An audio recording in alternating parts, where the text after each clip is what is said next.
हिंदी साहित्य classes by Rita ma'am channel पर आप सभी लोगों का हार्दिक स्वागत है। आज मैं लेके आई हूँ क्लास 10th में लगी हुई जो यह चैप्टर है सूरदास द्वारा रचित उनके कुछ पद। तो आइए सबसे पहले हम इस पाठ के बारे में कुछ जान लेते हैं। सबसे पहले तो मैं आपको ये बता दूं, यह जो पद है सूरदास द्वारा रचित, इसमें सबसे प्रमुख 3 कैरेक्टर हैं।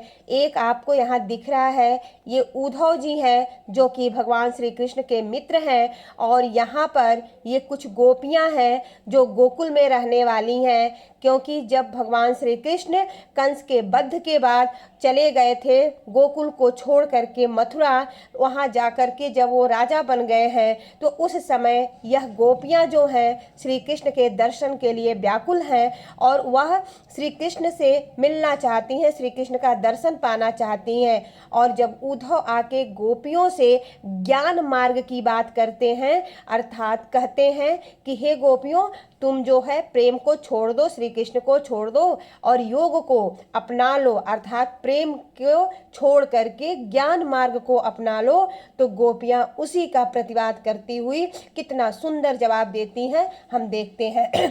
पहला पद है, गोपियां कहती हैं, उद्धव तुम हो अति बड़ भागी, अपरस रहत स्नेह तगाते, नाहिन मन अनुरागी। गोपियां कहती हैं कि हे उद्धव, आप जो हैं, तुम मतलब उद्धव के लिए प्रयोग किया गया है, हो मतलब हो, अति मतलब बहुत, बड़भागी मतलब बड़े भाग्य वाले। हे उद्धव, आप तो बहुत बड़े भाग्य वाले हो। किस प्रकार? उदाहरण देती हैं, अपरस रहत स्नेह तगाते।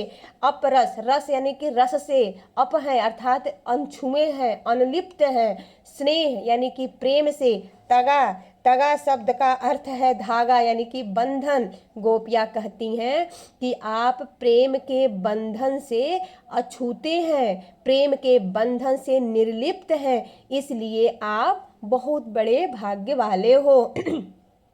नाहिन मन अनुरागी, नाहिन मन अनुरागी अर्थात आपके मन में कोई अनुराग नहीं है, कोई प्रेम नहीं है। हे उद्धव, आप बहुत बड़े भाग्य वाले हो। अब किस प्रकार से हो, यह उदाहरण देते हुए गोपियां कहती हैं कि पुरैन पात रहत जल भीतर। पुरैन का पत्ता अर्थात कमल का पत्ता, कमल की पत्ती आप देखते हो कि पानी के ऊपर रहती है। तो गोपियां कहती हैं, हे उद्धव, आप उस पुरैन के पत्ते की तरह हो जो रहत जल भीतर, कहाँ रहता है? जल के भीतर रहता है। तारस देह न दागी, और वह जल के भीतर रह करके भी उसके देह पर अर्थात उसके शरीर पर एक भी पानी के बूंद का दाग नहीं रहता है, अर्थात वह पानी से अछूता रहता है। ज्यों जल माह तेल की गागरी, बूंदों न ताको बूंद न ताको लागी। गोपियां कहती हैं ज्यों जल, बेटा यहाँ पर आप लोग देख लीजिए, यहाँ ज्यों स्यों यो जहाँ आए वहाँ पर उत्प्रेक्षा अलंकार होता है, यहाँ पर उत्प्रेक्षा अलंकार है ज्यों जल।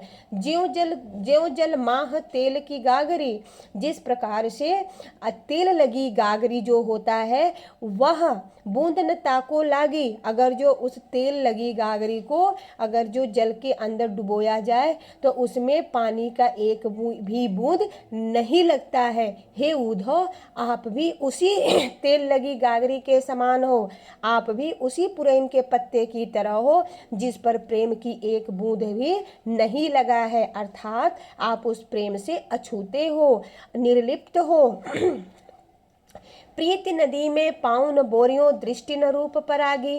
गोपियां कहती हैं कि प्रीत नदी, यहाँ पर प्रीत नदी में रूपक अलंकार है, प्रीत नदी में रूपक अलंकार, प्रीत रूपी नदी। गोपियां कहती हैं, हे उद्धव, आपने प्रीत रूपी नदी में पाँव अर्थात पैर न बोरियों नहीं डुबोया है, दृष्टि न रूप परागी।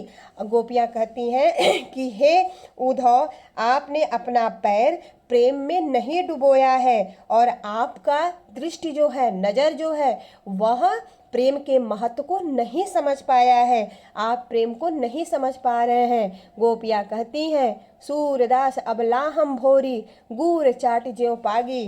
गोपियां कहती हैं कि हे सूरदास, हे गोपियां कहती हैं कि हे उद्धव, हम जो हैं अबला हैं, हम भोली हैं, अर्थात हम अबलाएं हैं और हम तो उस चींटी के समान, जैसे चींटी जो होती हैं वह गुड़ से जितना प्रेम करती हैं, गुड़ गुड़ मतलब होता है गुड़, चाटी मतलब चाटना खाना, ज्यों मतलब जिस प्रकार से, ठीक है ना।